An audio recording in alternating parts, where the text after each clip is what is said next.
Hi everybody, this is Megan, Miss Divine Stalls, your host for Thursdays here on Equally Awesome. Let me tell you a little bit about my week. So far it's been going really well. The second job is still pretty fun. It's really low-key, low stress, so unlike holiday jobs that I've had in the past, I'm actually still able to enjoy my holiday and don't feel incredibly stressed out in spite of the extra work days.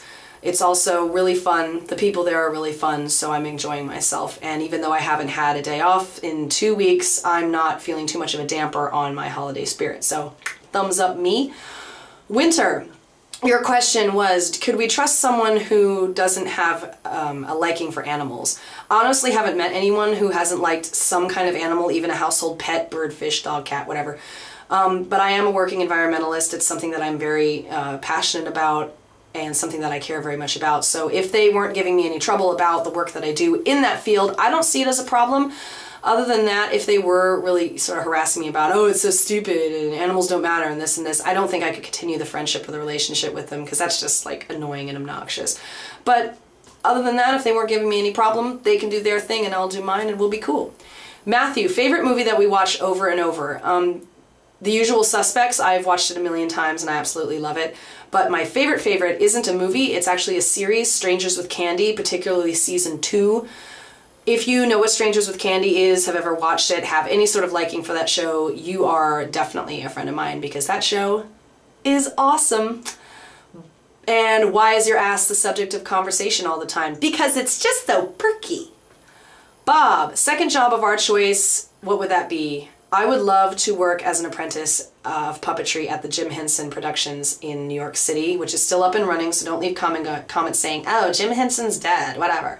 I hate that crap. The production company is still up and running. It's being run by one of his sons, and it's absolutely fantastic. I would love to get an apprenticeship in puppetry there.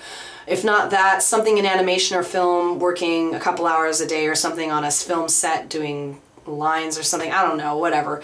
That would be really, really awesome. Mark, you didn't have a question, but you asked us to tell you a joke. This is one done by the father of comedian Ralphie May. It's really easy and I kind of like it, so I'll share it with you. There's an old man and he's sitting on a park bench and he's just crying and crying and crying and just losing his mind. And this young gentleman comes up to him and sits down on the bench beside him and says, "Sir, I noticed that you're really upset. Is there anything I can do? You know, what's wrong?" And the old man starts to lament to the young guy. "I have a beautiful home worth millions of dollars. I've got more money than God. I have wonderful vintage cars in my garage. I could have anything I've ever wanted. And I have a bombshell, hot, blonde, 22-year-old wife waiting for me at home. My life is perfect." And the young man says, "Well, sir, that sounds awesome. You know, what could possibly have you in such hysterics?" And the old man looks at him and says, "I forgot where I lived." Ba-dum-bump. My question for the week is, what is your favorite word?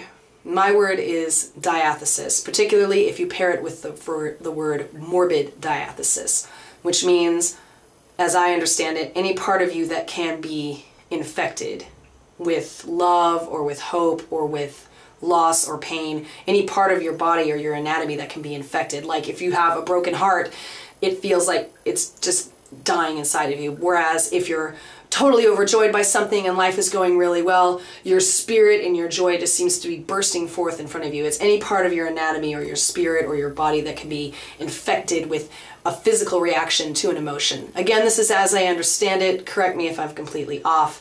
Other than that, I wish you all a wonderful week and hope you're all doing great. Bye-bye.